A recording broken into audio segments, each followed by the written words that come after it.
All right, we are recording. Welcome, everybody. We are here for the Journalism Department Speaker Series, and I am Professor Gulati, and this is our third series this semester, and we're super excited to welcome you. We are recording this on behalf of the Cosumnes River College Journalism Department, and we have some amazing guests, and I'm actually going to go ahead and have our guests introduce themselves. And I would love it if you would share, one, your connection to CRC, because I think all of you are alumni, and then tell us maybe what you studied when you were at CRC and in college, and then what you do now. Anything else you want to share? So Matt, let's get started with you. Yeah, so I'm Matt. I was at CRC for several years, and I was pressured / convinced into joining the connection. And it was a tremendously great experience. I honestly learned a lot from it. But I majored in journalism at the time, and then I went on San Diego State. And now I am an editor / writer for a website called sportsnot.com, focusing on college football, NFL, Major League Baseball, and NBA. Very cool. All right. Welcome, Matt. It's great. Are you saying that I pressured you? No. Because I felt a little called out on that. No, like I said, it was a tremendous experience. I enjoyed it. Okay. Sounds like something you would do, though. Oh my gosh. Okay, Joe Davidson, why don't you introduce yourself? I'm Joe Davidson, Sacramento Bee. I was a Cosumnes River College student in the late 80s when we were the Chiefs. That was our mascot before it became the Hawks for the last so many years. And I worked at the campus paper, The Connection. This is before the internet, so I'm aging myself. So, your typewriter was your best friend, and a print version of the paper was gold. And I grew up in Oregon and got into journalism there when I was in high school as a student athlete for the campus paper and also for the weekly once a week newspaper called the Wallowa County Chieftain. So I already knew what I wanted to do. And so when my dad lived in Davis, so I came down here, my parents were divorced, and went to Cosumnes River College. I liked the smaller campus. I was from a smaller town. And I knew exactly that I wanted to cover sports for the connection. And it's a theme that I still use to this day. If you're on a campus paper, focus on your campus sports, not what the Kings are doing and what the 49ers are doing or what the Raiders are doing.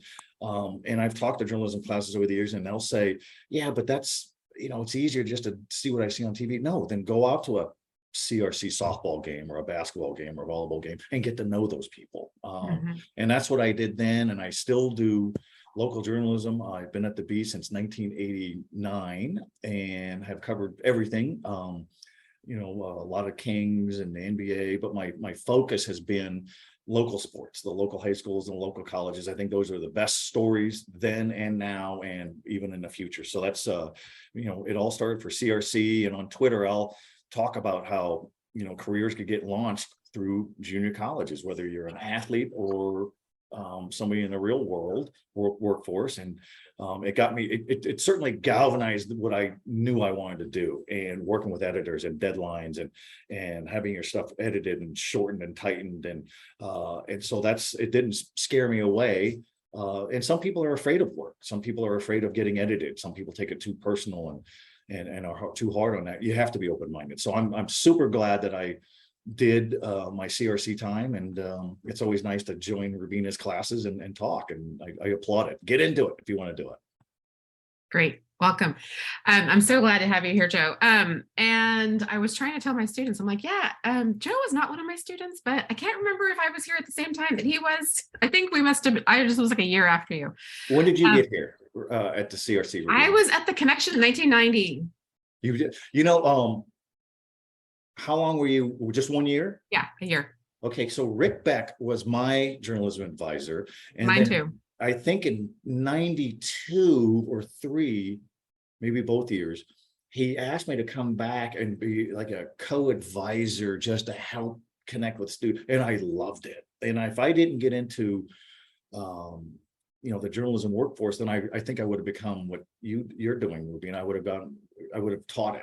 And that would have been, because it was so fun. You were working with people and trying to help them, and storytelling and all that. So how cool. I don't know what Rick Beck's doing now, but he was an anchor for me, that's for sure. He's long since retired, I'm sure. He has retired. But Joe, you're always welcome in our newsroom anytime. So I'll walk come right by. back in. I'll come by. We have some students who are watching who are like, yes, Yes, let's do it. because Rabina knows nothing about sports. No. Okay, John Wilson, I'm so excited to see you. We're just doing introduction. So I'm going to come to you after Bhavisha. So Bhavisha, tell us about yourself and your connection to CRC and what you're doing now, and weave your sports connection in there. Oh, okay. So my name is Bhavisha. I currently live in Seattle, Washington. I was editor-in-chief for, I don't know, like 5 semesters or something. I was at CRC longer than I should have been, but that's okay. Things take time. From CRC, I went straight to a TV station in Sacramento. And then I took a job in Seattle, and it was supposed to be a 2-year gig, but I just loved it so much. I've covered the World Series. I've covered 2 Super Bowls, and then MLS championships. And then most recently, we covered the Mariners' historic ride in the playoffs this season. It sucks that the Astros are, they beat it. Well, they cheated, but but yeah, so lots of sports in there. I definitely didn't plan on going into sports, and it just kind of happened. So I'm glad that it did. Yeah, and along the way, you also did some Seahawks coverage or producing as well, right? Yeah, we did 2 Super Bowls, and I still work with the Seahawks. I would have been in Germany this week if they're playing in Germany on Sunday, but if we didn't have an election yesterday, I would have been in Germany. Darn election. Okay, John Wilson, introduce yourself, please. Tell us your connection to CRC, and then tell us what you're up to now. Well, first of all, apologies about being late. This is my first week back from work from a partial paternity leave. So I've been catching up on a lot of projects as well as checking in on the little one. So time is a flat circle for me right now. So I really appreciate patience with me being here a couple minutes late. I was one of Rabina's students for the connection and news writing, I think in 2012, 2011, 2012, 2013, right in there. Worked in grocery for a lot of years, but knew that like I wasn't following my passion. So I went back to school and back to CRC to finish my transfer units that I hadn't cleaned up and all that. So was doing as much sports stuff as I could at CRC, including like radio classes, the RTVF classes. Back then, was able to parlay that experience into an internship while I was at CRC at KHTK. Back when Grant Napier had a show there, was intern there, answered a lot of phones. And when I finished my CRC units, transfer units, I transferred to SF State and got a job at KMBR as a board op, and also an internship at what was previously known as Comcast Sportsnet Bay Area. Eventually became full-time at Comcast Sportsnet Bay Area, which is now NBC Sports Bay Area. Worked my way up from production assistant to associate producer to full-time show producer. In the last 3 seasons, I produced all of the Kings pregame, postgame live shows that bookend all the games. I've, as kind of Bhavisha's mentioned, I've produced and field produced and worked on numerous Giants shows, Kings shows, 49ers shows.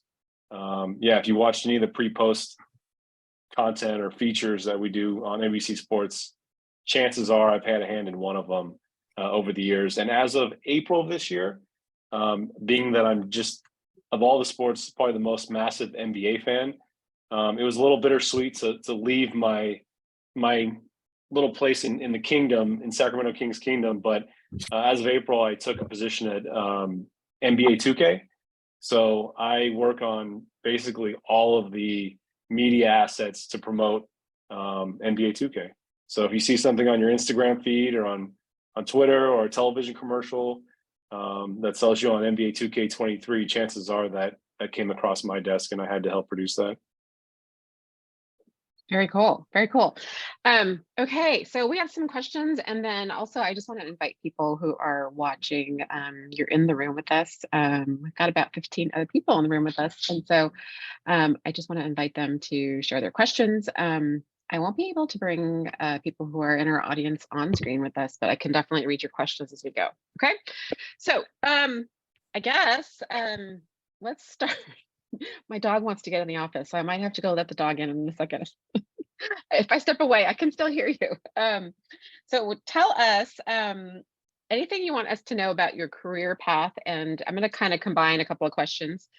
What experience in college helped you get to where your career is today? So what do you want us to know about your career path? I think you guys kind of mentioned some of it in your introductions.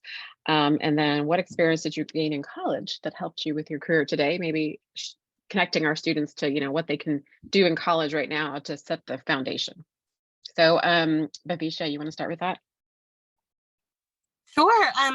Yeah, I mean, do you still have that sign in your newsroom that says professionalism starts here? What did it say? Yes. Yes. That just seeing that every day was really inspiring, because it was a reminder that sure, I'm in college, but that doesn't mean that I have to, wait to get to the next place to be a professional. And you encouraged me to take on a lot of assignments that I didn't really know about. Like I covered a lot of baseball and soccer games, and I had no idea how to report on those. And so, yeah, I think just taking on different assignments, even if you think like, oh, I don't know if I can do that, or I don't think that that's something I'd be good at. I think it's important to just try everything, because I never would have thought that I would be someone who produces sports, because I love sports, but I like watching them. I didn't care to report on them. But I think just trying different things out really makes a difference. So I would definitely encourage people to do that. Yeah, great advice. How about you, Matt? Yeah, and one thing I'll say is with my career path, and it's kind of a life lesson, so it was over a year ago. I actually was going to be offered a job for a small newspaper in North Dakota. That didn't work out. I was really disappointed. But then shortly after, I was offered full time where I'm at now with Sportsnet. And honestly, because COVID hit, who knows, probably wouldn't have had the job at that small newspaper, but I've been able to be with Sportsnet for these past few years. And so one thing I'd say is, like sometimes things won't work out, but it all kind of works out in the end. So just maybe that first opportunity doesn't, a second thing will, or just sometimes things don't go how you plan, but then still you come out benefiting at the end. So, and just my time with Connection is I just really, because I wanted to treat it like a job. So one thing I just focused on was just, providing as much sports content as possible. One thing Joe has mentioned is just really embracing the sports that are on campus. And that's one thing I loved, is covering baseball, covering softball, even going to soccer games. It was just all those different experiences, talking to the coaches, talking to student athletes. Those are the best parts of the job, because you're interacting with people who they're doing something they love, and being involved with that, hearing their passion for it, and then being able to cover it is just something that I can't recommend enough. Yeah, I love that. And I also love that you talked about how sometimes things don't work out, because I think even on individual stories is an important lesson, because sometimes students take an assignment and can't get a hold of the sources that they want, or the story doesn't come together as fast as they want. So I think that's really important advice in terms of like every sort of assignment, every endeavor has something to offer, right, in terms of experience. So Joe Davidson, what do you want to share with us? Everything that you guys have already talked about, it's just be prepared to work. And journalism classes are going to be easy. Journalism in the real life is not going to be easy, but it could be a lot of fun. It could be rewarding. And one thing I would certainly stress, no matter what kind of stories you do, if you're in sports, news, features, find out what the people are about. If you're talking to a coach or a student athlete, who are they? What drives them? What's interesting about them? Because people like to read about who people are. And to this day, I'll still write a story with my mother or my stepmother in mind, thinking, what would she want to read about? She's not a sports fan per se, but she's a people fan. And so I think that helps a long way. And well, how do you find out about people, who they are? Keep asking them questions. And you may ask an avalanche of questions, you get all this stuff. Doesn't mean you have to use all of it, but at least you're pretty thorough, and don't treat every interview as if it's an interview. Make it more of a conversation, and you're curious about where they're from, and how many kids they had, and what other things they've done, and what are they into music and culinary. Just find out who and what they're about, and what drives them, and what motivates them, and people always have something to say about those things. That's what I learned. I won a journalism award. My first one was at Cosumnes River College, and I did a profile on the basketball coach, Jim Clark. I think the gym is named after him, or the court is named after him. And he was a Black coach trying to express that, there are openings for Black coaches. And that was 30 years ago, and that's still a topic now. And he poured it out. And because he was so expressive and outspoken, and he trusted me, it was, some of those quotes were so strong that I think that's what really won the award. And I did a sports obituary about a month ago at the Bee on a beloved old guy named Del Bandy. He was 92 years old. He was the coach. He coached softball, was an athletic director at Cosumnes River College for 30 years. He helped open the school in 1970. I knew him then. His son got a hold of me and said, "Hey, I thought you might want to know that my dad died, Del Bandy, and I'll do something on that." So I knew a little bit about him. It's been a long time, and his son really filled in the pieces, and where he's from and what he did, his background. And I asked him, I said, "Was there anything unique and funny and different, or maybe even irksome about your dad?" "Oh yeah, he had this bright orange pickup, and we couldn't stand when he would drop us off at school because he was too bright." And I said, "What was the orange for?" "The Cosumnes River College school colors." And so that became the whole lead to my story, is that the old pickup lives on, and so does his legacy, and blah, blah, blah, and all that. So it was something different, and I wouldn't have known that if I didn't ask. So never be afraid to keep asking. Journalism could be, I think we all like our job, and you never know what tomorrow is going to bring, and what story is going to happen. And as long as you like doing it, it's worth sticking with. And a lot of people might say, "Oh, journalism isn't what you want to get into anymore." Sure it is. And there's more outlets than ever. John's talking about 2K. That wasn't around when I was doing this, and .coms weren't around. Women covering sports wasn't around. All of those things are happening now. And a lot of it is because of progress in technology and people being open-minded. So I think it's a great time to be in journalism, in any kind of journalism. You want to write about politics, boy, is that a talking point any time of the year, like this week with election. People will have something to say. People have something to say about sports. They'll have something to say about just about anything, about education and race and religion. So, and sports is another topic to talk about. So I still dig it. It's still my thing, and it all started at CRC. So anybody who's listening, just you have an opportunity. You have a professor who's done it, and we're examples that you can do anything you want. The main key is, and I think everybody will agree, you gotta work hard, and you gotta care. Yeah, absolutely. One of the things that you said reminded me about, like, when you talked about, like, find the thing about them as a person, right, that they connect to in their stories. It reminded me a little bit about how a lot of times I have students who come in, and I'm sure you have peers, younger peers in your newsroom, and they have this idea of athletes kind of being, kind of on a pedestal, like they've been fans for so long, right? And kind of just seeing them as like, oh, now that you've achieved this athletic, like position, or like, on your teams or whatever, like you almost see them as other, right? Like not really human, right? But there's so many human stories, right? Just about like their families and about what they went through and everything, that are just so fascinating. So I love the idea of like, what would my mom want to hear about? And students and athletes, we all know this. Matt knows this. Everybody knows this. A lot of these athletes, whether they're in high school, college, or pros, something's driving them. And maybe they grew up poor. Maybe they lost a parent when they were young. Maybe they lost a child. Maybe they've always been overlooked, told they couldn't do it, but something drives them. So find out what that is. And I suppose something always drives us to be doing this. And why do I still do it? I do it because I like storytelling, and I like talking to people. And if you're curious about people, like we're already fans of sports, then there you go. And then sometimes you're going to find that some of these athletes aren't very nice, and they're not very interesting, and they might not be very good people. And that's because that's, it's part of society. Not everybody's wonderful. And so some of those stories are interesting too, especially how we handle it, and those kind of things. So it never ends, the challenges. Yeah, for sure.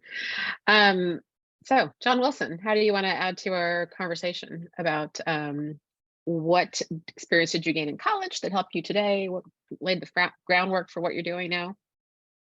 Yeah, I mean, I agree with everybody saying like to be professional and take it seriously. I think it's easy to just be like, yeah, it's college, like it's not that big of a deal. I'll wait till I get to the real world. But the college experience is how you really get to experiment and try new things and test the waters before you get to where the stakes are a lot higher. So the more serious you take it, the more you're paying attention, the more you take any opportunity or any story you possibly can just to see different sides and different angles, you'll be so much more prepared, I think, for when you get into the industry.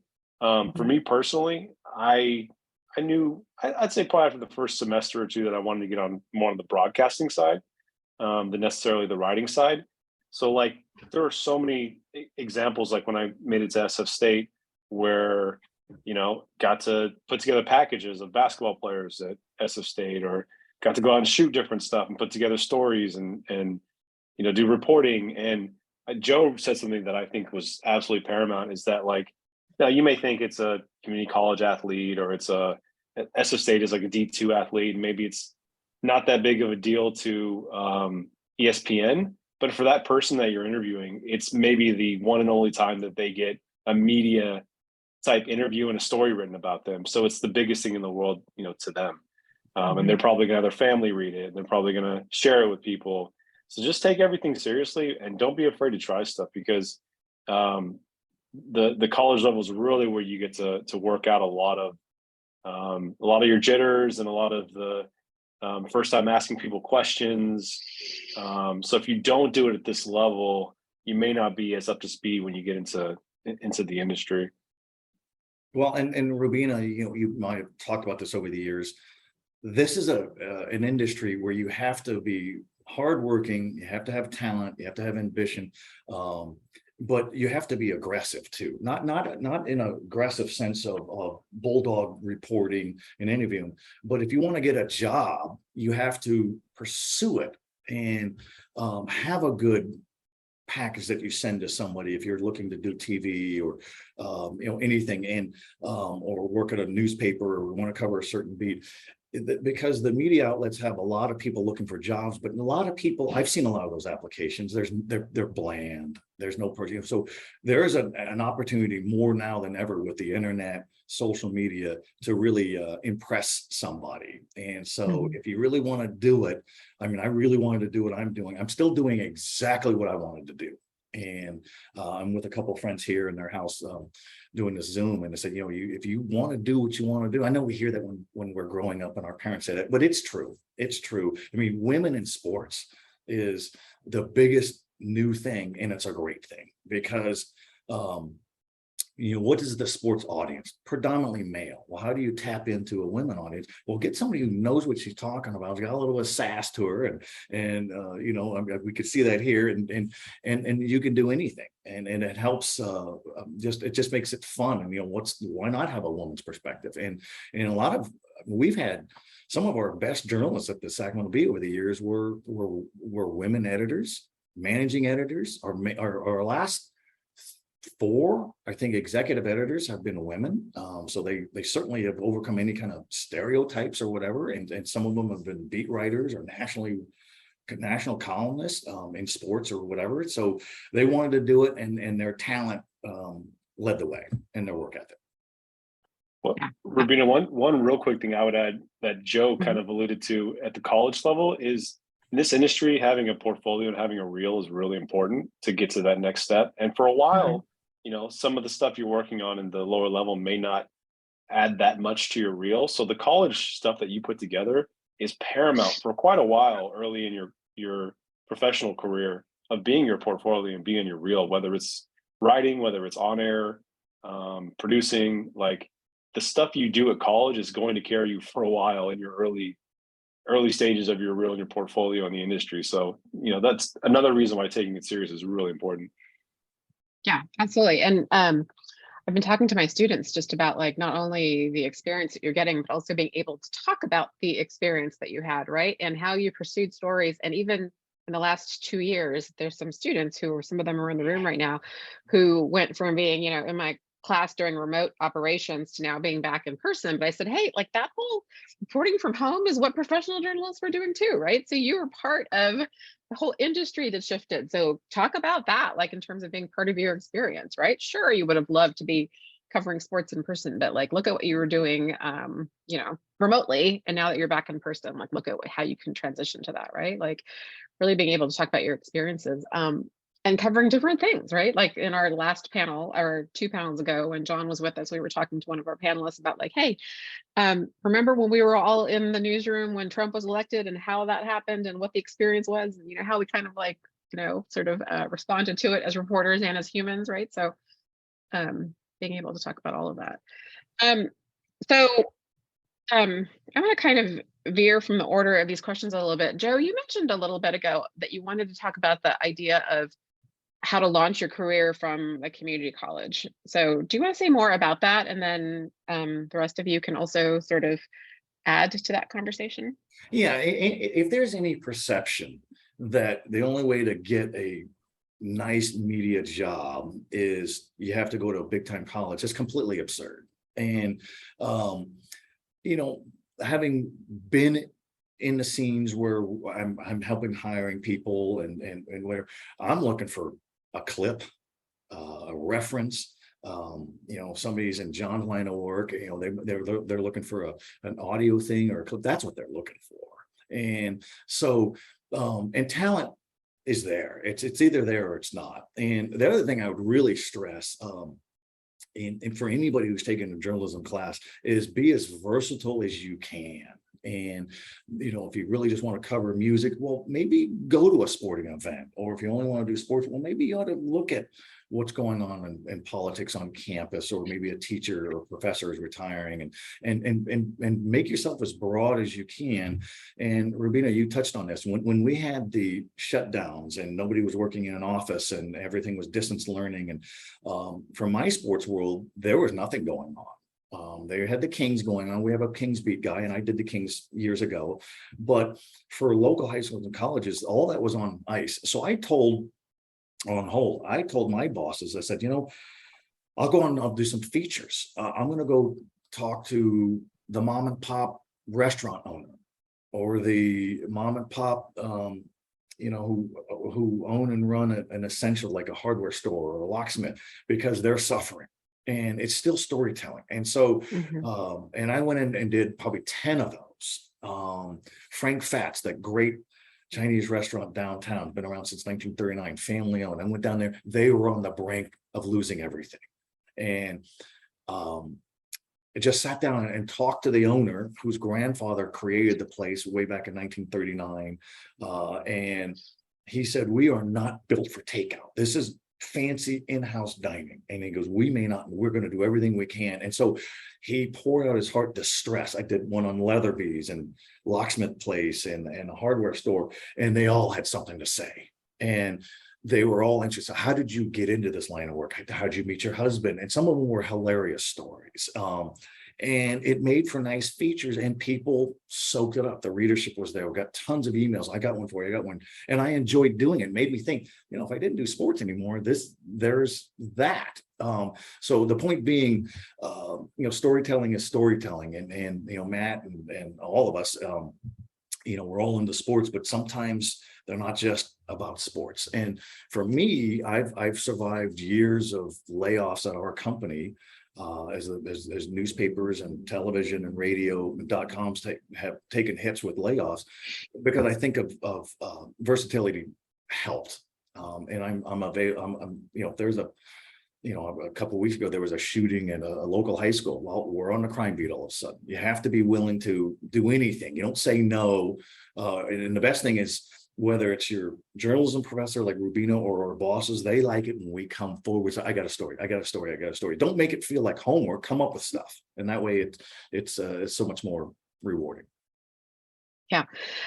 Before I ask the rest of you to jump in, I just want to underscore what Joe just said about you can launch your career from the community college. Just look around. Everybody in this room launched their career. They were, part of the CRC family, right? So all of you came through that and look at the careers that you have now, right? In terms of the differences, right? The different things that you're all doing.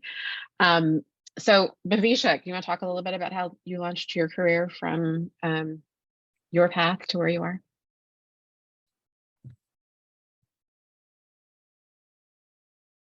Sorry, you'd think I'd know how to use Zoom by now. I thought you were driving. I said, you don't want to pull over and answer the question. No, I'm in a pizza parking lot. Yeah, I mean, I think, you know, my intention was always to transfer to a four-year university after Cosumnes River, but there was an opportunity for a job that actually doesn't even exist in newsrooms anymore. So I'm glad I took that job. It was at Fox 40 in Sacramento, and it was as a newsroom production assistant or something like that. And I was just doing it 2 days a week, and then eventually got promoted to producer, then morning show producer, and then it was time to grow. So I decided to take a job in Seattle, and you know, I fully intended on working here for 2 years and then moving to Southern California and living out my dreams there. But you know, randomly, like I was on the morning show, so I was covering segments and news of the day and things like that. And one day all of the sports people were out either sick or on vacation, and the news director said, I need you to go, do you know anything about sports? Because I need you to go cover the Seahawks today. And I was like, yeah, I can do it. I didn't know, but I was like, for me, I'm like, I'll just figure out how to do it. And so I covered them for a couple weeks, and then it was like, oh, can you do some specials now? Can you work with them on this? And then it was like, can you cover MLS? Can you cover Mariners? Can you cover the Storm? So it kind of just happened that way. But I agree with what Joe said about being versatile, because I mean, like this weekend I'm covering sports. Yesterday I worked an 18-hour day covering a school shooting and then elections. Today I did stuff for a talk show. So it's kind of, you know, just being able to do different things, especially after having gone through a pandemic, is super important. Yeah. And I just want to add that one of the things that I would say about, I think, all of you in the room is that one of the things that you probably learned from the community college, is being in the community college newsroom, was to kind of make yourself indispensable, right? To be flexible and to try different things. I mean, even I, as the advisor, don't kind of allow anybody only to do sports or only to do news or only to do reviews, right? You got to try a little bit of everything. And we talk about how to cover a game story if you've never covered one before, in terms of just being willing. And I think I had this conversation with Bhavisha and said, hey, when you get to Fox 40, just figure out how to make yourself indispensable, and you will, you know, never want for a job. And you know what? I don't even, has it been 10 years at least that you've been working in television news, maybe more? Yeah, she had no time to go finish her degree, everybody. So like, she's been busy. Yeah, you make yourself indispensable, and you just, you know, your path to success is almost ensured. And you do really it also makes Bhavisha reliable. You know, she did a shooting, she did the election thing, she did the, you know, MLS, so means they could count on you. And not everybody's reliable.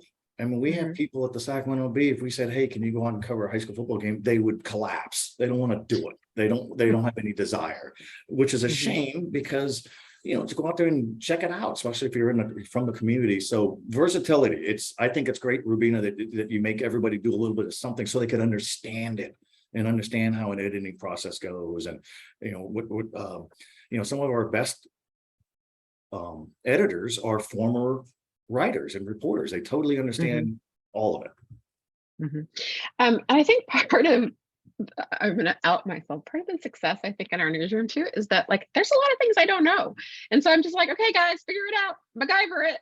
Even today, my students had just produced a video, Hawk Talk, and they were having trouble getting on YouTube. And I didn't like try to like get in there and like figure out for them. I'm like, okay, just go and find a tutorial and figure out. I don't know if they actually figured it out yet, but you know, like just in terms of like being resourceful and like using each other, right? Like relying on each other to do that. So Matt, tell us about how you launched your career from the community college. I want you to talk about Twitter, Matt. Wait, what about Twitter? Didn't that help you to establish your Oh, brand as a sports journalist? yeah, and one thing Joe mentions, you don't need that 4-year degree. It's all about experience, that work ethic. Because listen, I went to San Diego State, transferred there, but realistically, I didn't need that degree from San Diego State to get where I am today. If I could have just made it from CRC just because of that hard work. One thing I do want to go back to is versatility they mentioned.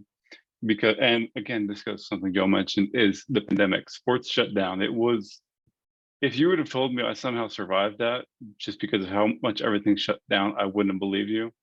And so it was, okay, what are we going to do to survive? Well, there's esports going on. So I had to learn quickly about esports, just trying so many different things to cover, to keep providing content, to just keep myself employed, but also to learn more and educate myself. So really, that's the main thing I would emphasize, is just, you never know what it's going to be, but just look for those ways where you can make yourself more versatile. You can learn about new things. And it's going to make you so much more appealing, whether it's for a job, whether it's for anything, just to show that versatility, to show that, listen, when things aren't working out, but I can still cover this. I'm willing to learn on the fly. I'm willing to adjust. I'm willing to do whatever it takes to get the story out, to learn more, to inform readers. That is just the biggest thing. And so that, I think that is most responsible for where I am today, is because I was able to adjust on the fly. I was able to learn things. I was able to, even if it's not something I'm comfortable with, I was able to get comfortable with it. And I learned, and in many cases, I enjoyed what I did. I was able to keep doing it moving forward. Yeah, awesome. John, you want to add to that? I keep piggybacking off the things Joe is saying, but he's an OG and has a lot of good advice. And one thing that he kind of mentioned that, again, really resonates with me is that talent and hard work is going to beat out anybody's college degree. It doesn't matter what college somebody came from, what their background is. Yeah, it might help them get their foot in the door, but ultimately the person that's going to go the furthest and have the best career is the one that's the hungriest, the one that's the most motivated, and the one that works the best with others, because ultimately this is a very collaborative field. So with regard to it being, CRC, like CRC is an amazing opportunity because it's in a, top 20 TV market. There's only 30 basketball teams in the NBA, and one of them is in your back door or backyard, excuse me. There's only the same amount of AAA baseball teams, and there's one right there. And for me, similar to what you've all been saying, the degree is not what got me, a career in sports. I was in the industry before I ever graduated. What the college level did was it gave me an opportunity to get my foot in the door with an internship, or to be seen, but to be, given opportunities to be at Kings games writing fake mock stories when I was an intern while I was at CRC, because I had the access and I had a credential. So, utilize this experience and these opportunities to take on as much as you can and work as hard as you can, because ultimately it's not really the degree that gets you in the door. It's the experiences, it's the hard work, it's the connections, it's how much you're willing to put yourself out there. And, if I hadn't started at CRC, I wouldn't have gotten the internship at KHTK that I had for a year. That I was at the, I was at the big event when it was announced that the Kings were going to stay in Sacramento, and I went to, a bunch of games at Sleep Train before transferring to SF State. And when I came to SF and SF State, I was at NBC Sports and KNBR for a good 2 years before I graduated. So it wasn't the degree and going to a big college that got me into sports. It was the access through internships and community college. And once your foot is in the door, you impress them. You work as hard as you can and be as collaborative as you can. And I've surpassed many people that went to much bigger colleges that were my peers just from just being hungry, just wanting it. So good stuff. And being willing to do what it takes. I mean, I wanted to be on air. That was my goal. And now I'm behind the scenes. I'm a producer. So you don't always go the path that you expect, but if you're willing to try different things and take on different paths, you might end up finding something that you like even more than what you originally set out to do. And like, I never thought I'd be, coming from just a kid in Sacramento working grocery to, working on a global game and working directly with the NBA. But, here I am, and it's because I was willing to try different things and to just outwork everyone. Yeah, that's amazing. And I also would love for the students who are in the room with us, and also I'm sure there will be some students who will watch this on replay, to ask yourself, what opportunities can I create for myself with the resources that I have? And sometimes you don't know those resources, but at CRC, we have television production classes, we have audio production classes, we have, you know, our student media website, which produces news, and we have an audience we distribute like regularly, right? To be able to produce media for an audience is what you want to be able to do, right? So you can get feedback, you can see the response that they have. And I remember when John was a student at CRC, and I think you were on the paper, and then you had access to the recording studio, and you began to just sort of like record, like before podcasting was even really a big thing. Like you just would make like the newscast, right? The connection newscast or whatever. And it's not that I asked him to do that. I didn't assign him to do that. He didn't wait for an editor to kind of give him permission, right? But he just said, hey, I'm just going to record this because I have access to the studio, and here are these stories. And, you know, it like just gives you experience on how you put something like that together, right? Yeah, it was me and Vincent Schwady. Yeah, and I remember Vince. Cody Durham may have lent a hand or two. We only did like 2 or 3, but it was just an example of like you have free access and the stakes are low. So you can try things, you can do things like, and you should take full advantage of that and not just assume that like, you know, you're not going to learn anything from college, because you're going to gain a ton of experience if you want to. Because the access is there.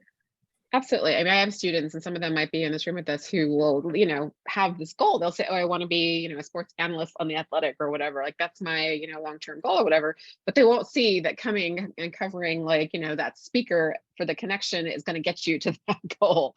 They won't see the quote unquote connection, right? But really it's about building one step at a time, right? Oh, sorry. Go ahead. Nope, go ahead. I was just going to say, there are so many audio editing techniques, camera framing, you know, cord wrapping. There's so many things from the RTVF class at CRC and from like my lab classes at SF State that like are ingrained in me that I've used in the field over and over and over again.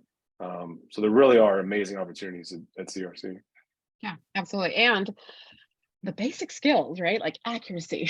If you can report a sports game accurately, you can report an election story accurately, right? Like there's so much, you know, overlap in those. And the more of those things that you try, at least at the community college, the better. So I have a question for the audience, but Joe wants to add some things. So go ahead, Joe. When you talked about, Rubina, about accuracy, one thing that I know that's happened over the years at the B, when we're looking to hire people, intern or a longtime professional, we want to see the raw copy. But let's see what it looks like before it has an edit. And that really appeals. You know, nobody wants to have to overhaul somebody's work from the ground up because maybe they're just not ready. So be mindful, any students listening, don't assume that your editor is going to clean up your mess. Make sure you clean it up. And it's even at my age and all these years doing it, sometimes we could still overwrite. And so, meaning overdoing it, you know, we're overemphasizing a point or too many transitions or whatever. One trick that I learned at Cosumnes River College is when you type up a story, print it out, and it looks totally different after you print it out than it does on the computer screen. And you'll see, well, this looks like a run-on sentence. Boy, that you know, maybe I ought to move this quote up here. It just jumps out. To this day, I still do that. And that way it looks cleaner. Then your editor doesn't have to mess with it. I edit a lot of people's copy and I'll tell them the same thing.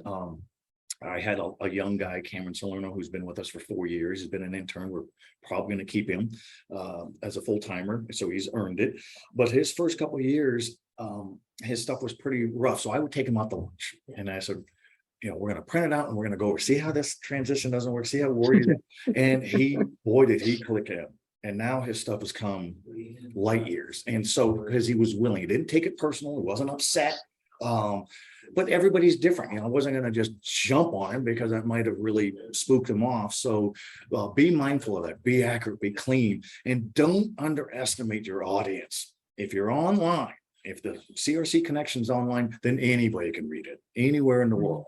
And so take it personal. Make sure it should be important to you that you're doing it right, especially if it's got your name on it or your face on it. So that has never left me. And I learned that at CRC under Rick Beck said, take it personal, and it's competitive out there. So get ready to compete. It doesn't mean it's going to be a bad thing. It could be a fun thing. All that from CRC, and still lingers today. Yeah, absolutely. I talk to my students too about just the idea of the raw story, right? Being able to know all of sort of the nuts and bolts, right? We talk about everything from like punctuation of quotes, right? And attribution, and we've been doing peer editing, in the news writing class this semester, and just talking about like how you have to be able to see that stuff in your own copy, right? Because when you apply for work, no one's going to want to clean up your work for you, right? Okay, so in our audience, we have a question. So this is asking about networking. With networking, what do you include in packages or digital portfolios for photographers? Do you include your college newspaper experience? So anybody have any tips on what to include in your portfolio? Maybe specifically on what a photographer might want to include? I would say include anything you have. And I think today's theme has been versatility. So if you're a photographer and you want to be a photographer at a newspaper or a .com, you have to be versatile. No newspaper has just a sports specific photographer. They shoot everything. They're going to shoot the election. They're going to shoot a shooting. They're going to shoot somebody won the Powerball. They're going to shoot, the 100-year-old man who was in World War II just celebrated his 100th birthday. Those kind of things. I'm going to do a sporting event. So include everything you've got and come up with a good creative cover letter, and make that cover letter specific to that job. Don't make it a carbon copy cover letter that you're going to send to 9 different people. Oh, that takes more work. Well, then maybe you're not cut out for it. So make it specific to each job. And if you're looking to get into working with John, make it specific to that, or Matt, or Bhavisha, or there be. So make it and make it, so you got a little personality, a little bit of human element to it. It's not just, I'm just here, I'm waiting for a job. If it's boring, then you're probably not going to get a call back. So those things are important. And I can't stress this enough, Rubina, but if anybody's on social media and you want to be a journalist, whether you're a journalist now at CRC, or you want to be a journalist in the real world, keep your social media clean, because people get flushed years later because of things that they did years ago. There's a 25-year-old woman in Tennessee, I think. She was a sideline reporter for the Tennessee Volunteers football team, #1 team in the nation, a couple weeks ago. She had to resign recently because somebody didn't like something she said. So they dug through her social media about 5-7 years ago when she was in high school or college, and she had some insensitive tweets or endorsed something that racially insensitive, and it cost her.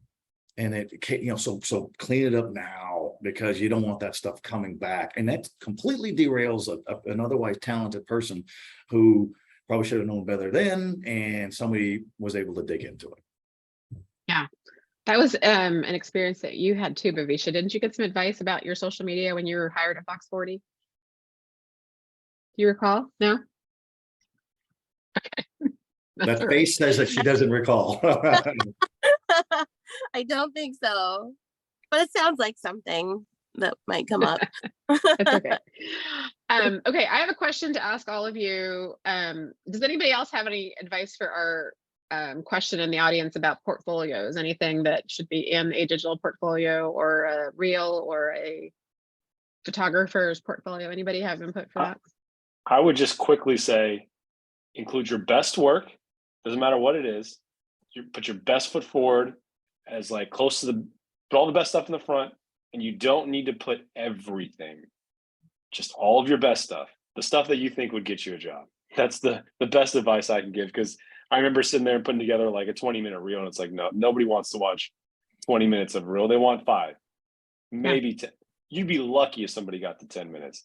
So put your best foot forward in the stuff that you think is going to stand out. And ultimately, when somebody's watching it, they're not it'd be nice if there was a watermark or something saying it came from like a network, but ultimately they're going to look for the quality of the video and not like what network it is. So just put your best stuff out there. Absolutely. I mean, really, that's a good way of thinking about that is like, think about your audience, right? You have a really busy editor, a really busy news director who's going to be looking at this reel or looking at this information. They're not going to want to spend 20 minutes looking at your work. Edit it down, right? Use your best work, all of that stuff. And the other thing that I will add for students in the room, I think part of the question was, should I use my stuff at my college newspaper? I think there is an understanding that when you are in high school, there is a administrative overview that can be allowed sometimes. So if I look at high school journalism, I look at it with the lens of like, oh, I don't know if the student made the choice or if the administrator made the choice. When you get to college, the students should be making that choice. Like the administration is not looking at your work. You have all of the same rights and responsibilities as professional journalists, as a college reporter. So I think that your college work can really stand out. Like I can remember for everybody in the room, some of their stories that they did. I remember that, right now I'm thinking about a story that Bhavisha did on social media addiction when she was, a student reporter. Like that would stand out against, anything that somebody at the B would be doing today, right? Or stories that, Matt wrote and John wrote for, whether it's for sports or for other things, right? Because they were versatile, right? So they could report on a lot of things. Okay. One thing what I'll tell young reporters is the one thing somebody like at the B or maybe even TV stations, what they're looking for is, if you have college clips and you haven't worked at a newspaper, what's your best issue-oriented story? Civil unrest on campus, and they dug into that. Can you handle a hot topic story? And so those really resonate. And if you're doing sports, well, it's not so much the game story, but maybe there was a game, there was a lot of controversy. And boy, I got good quotes here and I got good stuff here, and maybe you broke news. So that's what they're looking for. The other thing that any news entity is looking for in a cover letter is, why do you want to work at this TV station or this .com or this newspaper? That's why each one of them has to be specific, and it better be a little bit more creative than something as bland as I need a job, I need to move out of my mom's house. No, I like storytelling, I like doing this, I like creating, whatever. That's the cover letter is speaking to a panel of editors who are trying to figure out who they're going to pick, and it's a very competitive field. And if you're a little bit more refreshing and more engaging in your cover letter, that might be the phone call you're waiting for. And if you get them on the phone, and then that might be the best way to get into the office to get an interview.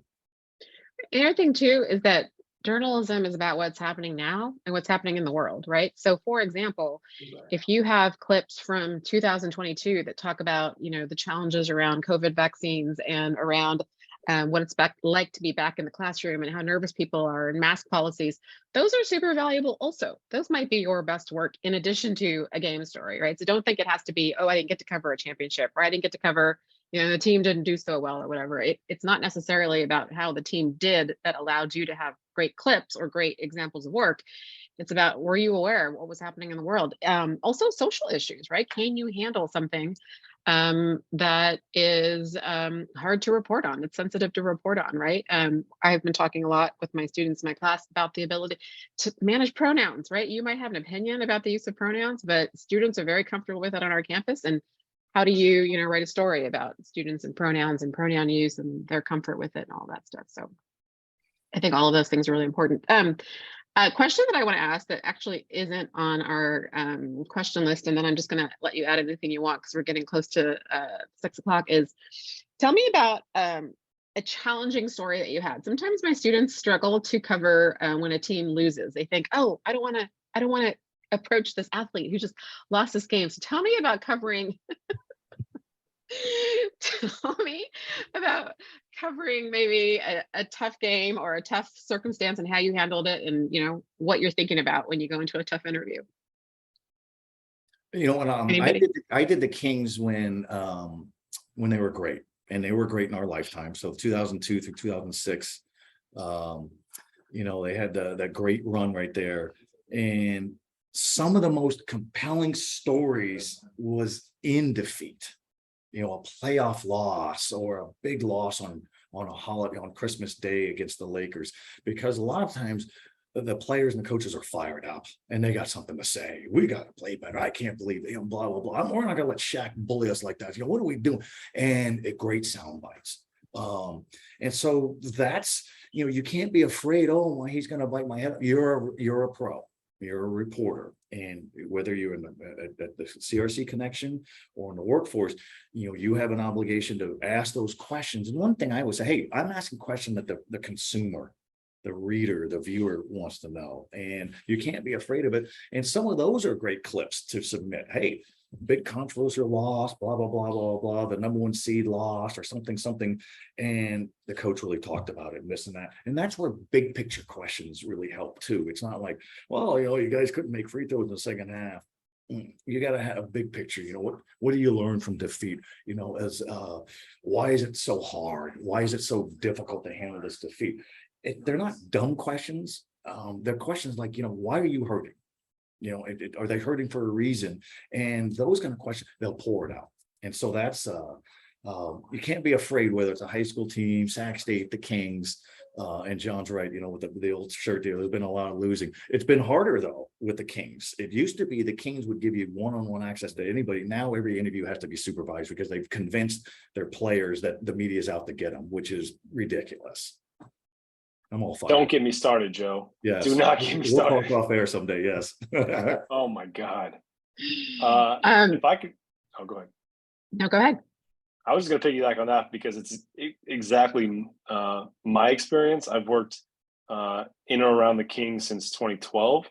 However, for those of us who are TV producers in the room, Bhavisha, I'm looking at you.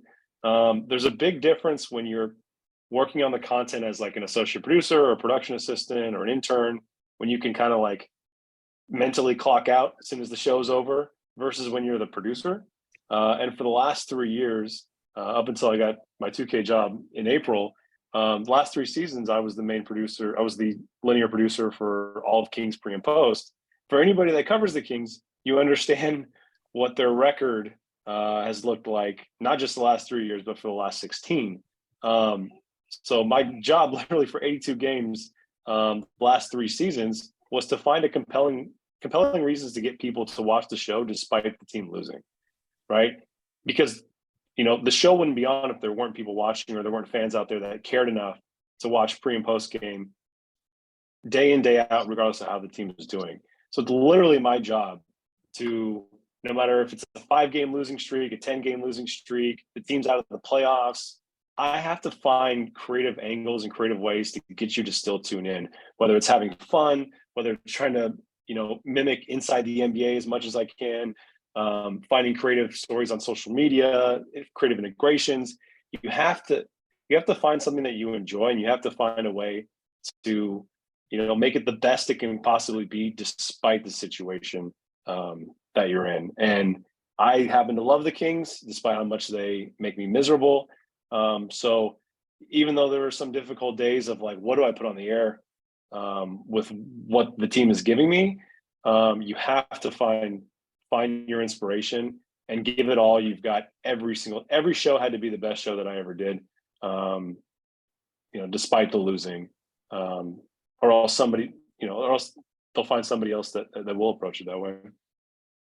Yeah, and what you're saying too, from if I can boil a little bit of it down, is that that experience, the challenge of covering a team that's having a harder season or teams that are struggling, makes you a better producer, right? It makes you a better reporter in terms of being sort of like thinking on your feet, being able to pivot, thinking like about how to engage the audience, all of that. Like for my students who might be listening, if you're covering a winning team all the time in a championship, sure, you think it's fun to cover, but everybody wanted to talk to you. Everybody was happy. Like your job was super easy, right? So like in terms of developing your own skill as a reporter, I think if I was a hiring manager, I would be much more engaged in saying like, oh my God, I was shaking in my boots when I asked this question because of this conflict that happened or this, this controversy that happened, but I did it anyway, right?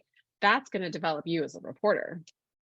And I'm sure Joe can piggyback on this too, but it may look more challenging or harder to cover a big team like the Warriors or the 49ers or something like that.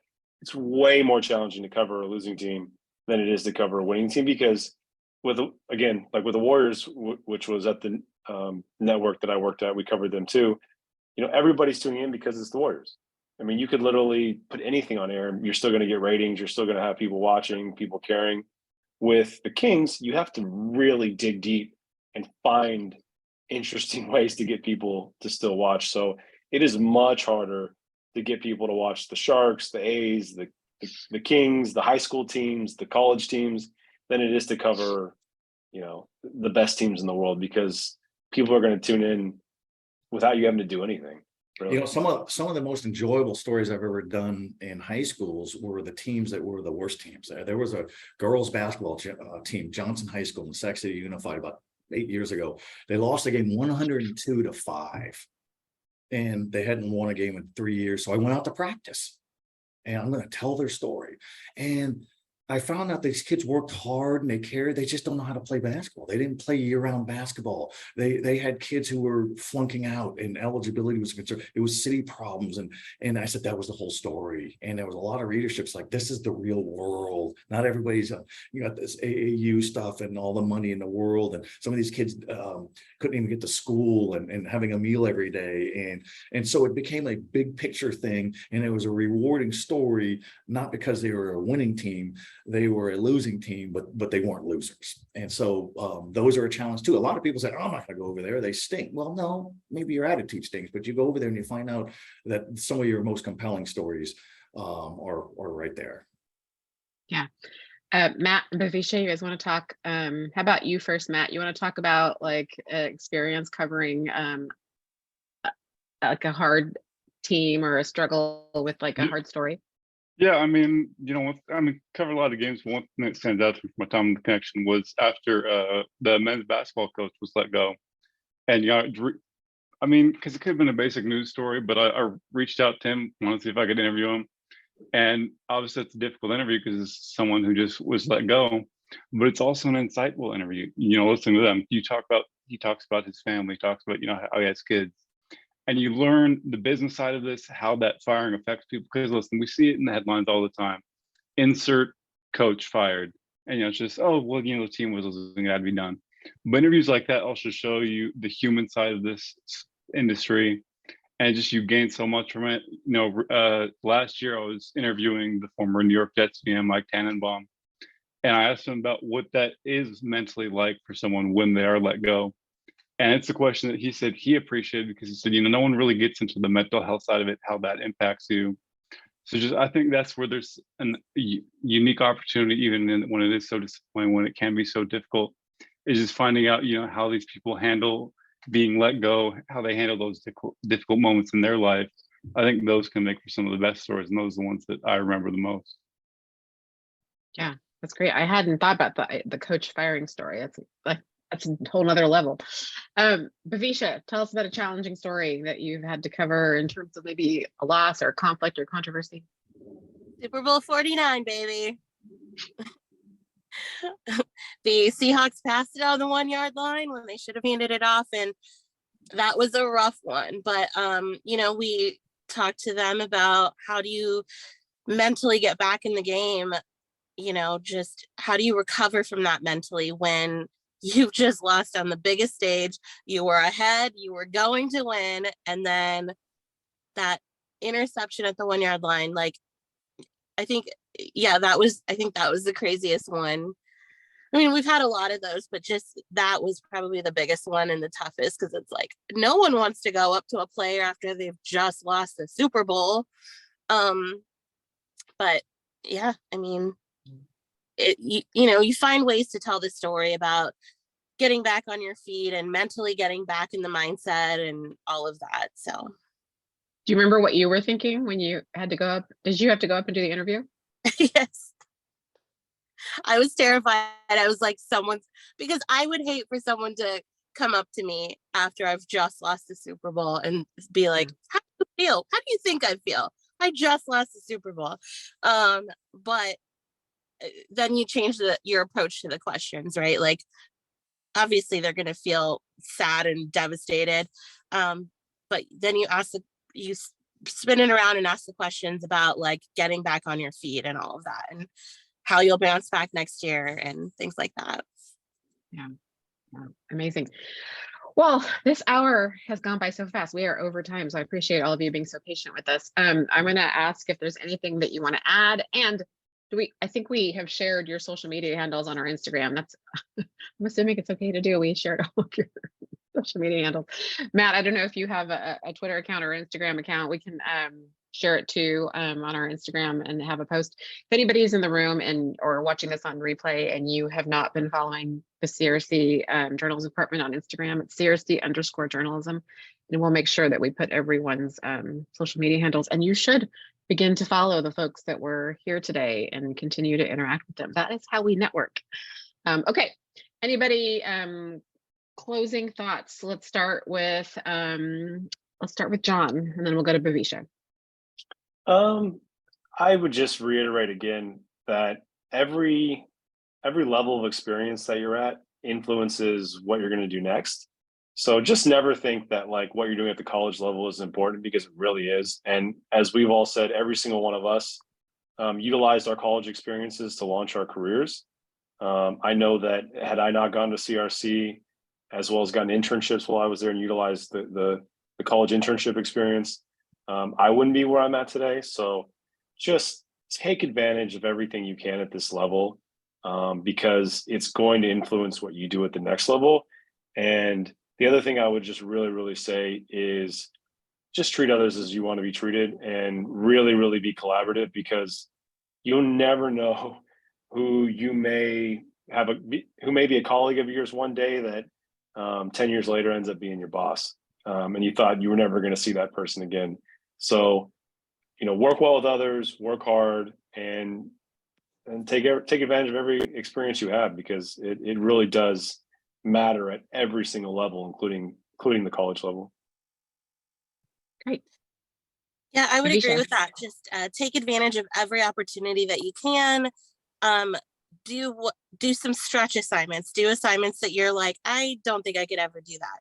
Try it out. You might love it. You might be great at it, but at least you have that knowledge that you're capable of doing it. And I agree with always be kind to people, because this is a very small business and we will all eventually end up working with each other or crossing paths again. So just, be careful about, be nice to people.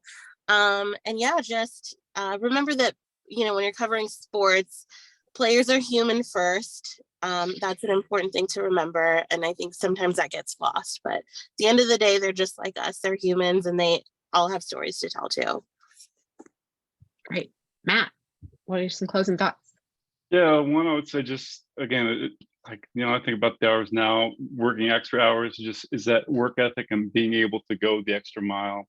And the other thing I would say is this, I tell this to even people who aren't going into sports, is that sports is more than just sports. Sports is finances. I mean, you talked about like the Washington Commanders. So for the past year, with so many NFL, NBA teams going up for sale, I would look into the finances behind that. And I actually had someone reach out to me because they thought I had enough expertise on it. So I was able to do something with that. Sports is crime. There's so many instances of that. Sports is social issues. Sports is business. Sports, people like to say, oh, I like to keep politics away from sports. They are so much intertwined and together. Sports is real life. It is part of everything in its DNA. And so I would just always say, even if sports isn't your number one passion, there are so many little things within it that you can find that will be part of what you like. Yeah, amazing. Okay, Joe Davidson, final thoughts. Everything that John said, everything that Matt said, everything Bhavisha said, enjoy it. Be open-minded to stories, to critique, to instruction, to leadership. Take it personal. It's a big responsibility. It's a great responsibility. And if you really want to do it, then chase after it. If you want to get into sports writing, then read up on as many game stories and features as you could find in the newspaper, online. See how they do it. See how they put all those words together in transitions. If you want to get into television, watch those pre-game things and all those things, and just so be as involved as you can. Watch how people ask questions, and the only way you're going to learn is if you study that and get involved, and just really what a fun gig, what a great way to make a living. So embrace it and chase after it and have fun with it. Great. Thank you so much. I just want to thank all of our panelists today for their time. Talking to all of you just makes me incredibly happy and incredibly proud of the way that you represent our college and our journalism department. And I want all of you to know, our panelists, as well as the students, that our newsroom at the campus is an open door. So come drop in anytime. Any of you, when you're in town, and I know, Joe, you're local, and I'd love to have you come do some story coaching. Our newsroom is an open door. So if you want to come drop in and find out about classes next semester, if our panelists haven't emphasized it enough, there is opportunity for you in our newsroom. So they all got to start there, and there's plenty for you to do and to get your feet wet. So thank you so much. And also I want to thank Rianne, who put together our panel. I know that she reached out to all of you, and she's been amazing. Rihanna was also our editor-in-chief. I think Bhavisha was our editor-in-chief, and I know Matt was our editor-in-chief at one point. And John, I know that you were editors of the sections, I think. But anyway, there's sports editor, right? Lots of opportunity. So thank you so much. And we will see hopefully some of you for our next panel. I think it's in 2 weeks, or actually the Wednesday after Thanksgiving break. We're going to talk about public relations.